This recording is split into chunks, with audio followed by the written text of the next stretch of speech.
Hello everybody, it's me, the Real Local Maniac, and welcome back to another 8-Bit Wars. Now today I'll be playing the classic arcade game, Narc.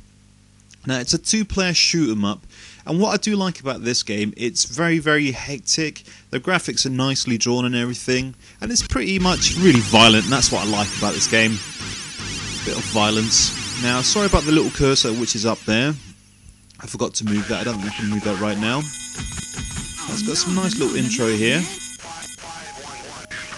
Now that baddie there, he kind of reminds me of Rufus from Bill and Ted's Excellent Adventure. It's actually a two-player game, but I'm only going to play it in one-player mode. Now like I was saying before, this game is very action-packed. It's your typical or standard shoot 'em up. You go from left to right. Let's go up and down like that, you see. You can sort of shoot the baddies, you can apprehend the baddies. You can jump, you can duck, you've got like bigger weapons you can shoot as well. But I really love the fast-paced thing on this game. It's really action-packed. One of the other conversions that I'm going to talk about in a bit is too fast-paced, but I'll tell you a little bit more about that a little bit later on. And the graphics are nice and clear, it's got some nice sampled speech there. For some reason you're getting chased by these baddies with a flash mech. So yeah, try and shoot them before they flash you. They don't really flash you. There we go. This is one of the games I haven't actually finished.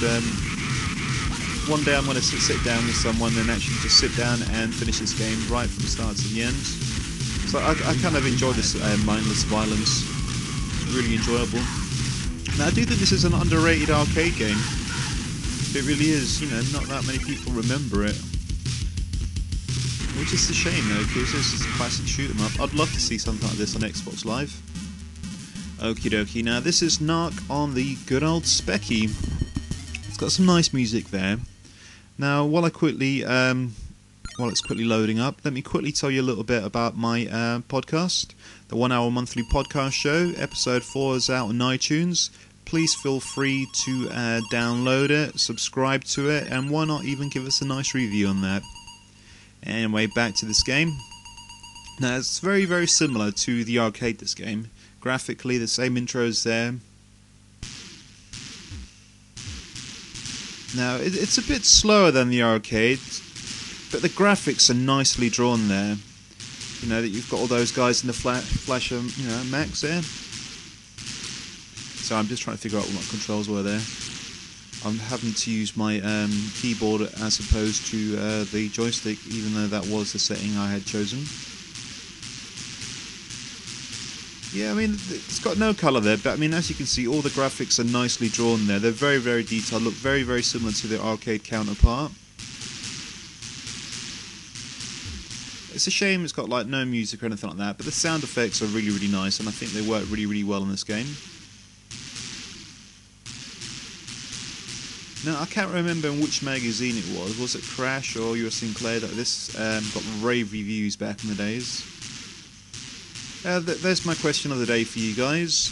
Now I used to read Crash magazine. What was your favourite, magazine, computer game magazine of the good old days? Like I said, mine was Crash, so I'd like to find out what was your favourite retro magazine from the good old days. Alright, so back to the game review. Back to the subway level. Now again, the colour changes there. It's only got two colours there. But you know what? You didn't want to sort of go overboard with colour in this game, and I think the programmers did a nice job doing that. It does look pretty much just like the arcade game, so I think, loads of Spectrum owners were totally happy with this. Totally. Sorry man, I'm getting a bit of a sore throat, so I'm going to just drink some water. Ah, that's better. Yeah, just to let you all know as well, this will be the last 8-Bit Wars I'll be doing this week. I will do 4 more 8-Bit Wars next week, because December is the month of the 8-Bit Wars. Now, those dogs are kind of funny looking. They kind of look like a combination of Brian and Snoopy. But anyway, that's me dead. So, yep, this is the last 8-Bit Wars for this week. More 8-bit wars next week. I think I'm probably going to do another 7 more for the rest of the month. Good conversion overall.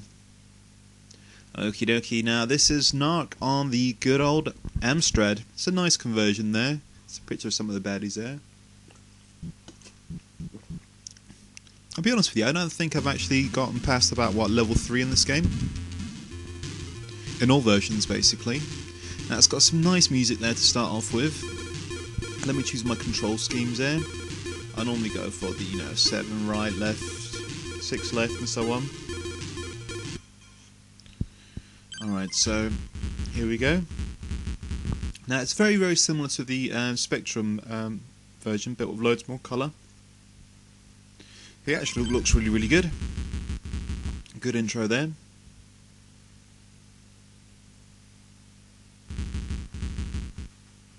Alright, it's loading mission 1.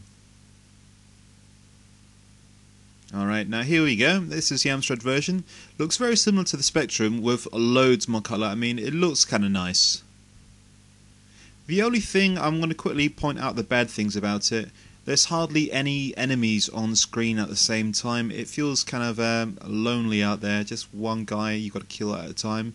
Whereas the Spectrum felt a little bit more hectic, but not too hectic. Oh, there's 2 enemies.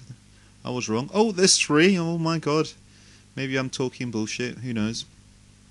Alright, I arrested that guy. I don't know, it feels like a little bit faster than the Spectrum, but I don't think it feels quite as responsive as the Specky version. But I've got to give it that though, the game does look really, really nice. It's a nice game. Back in the days when I played this, I thought this was a superb conversion of the arcade game. And it is, and it still looks pretty good.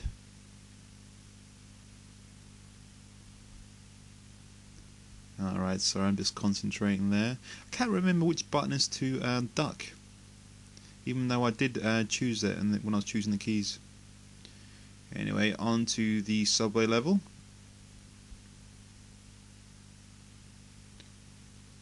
Yeah, I've got to admit, I like these games from the good old days. It was just non-stop hectic shooting or beating the crap out of someone. See, I haven't got the time or patience to play some of the newer games. I've recently tried to be playing Fallout 3 on the Xbox 360, and don't get me wrong, it's a great game, but I just haven't got the time or the sort of patience for that sort of game. I've got a very short attention span, and this is why I think playing these classic games, why I enjoy them, because arcade games are meant to sort of like short bursts and stuff like that. Anyway, now that dog looks a lot better than the dog on the Spectrum version. He actually looks like he could do some damage. The other one just looked like, I don't know, it was going to jump up and lick your face or something.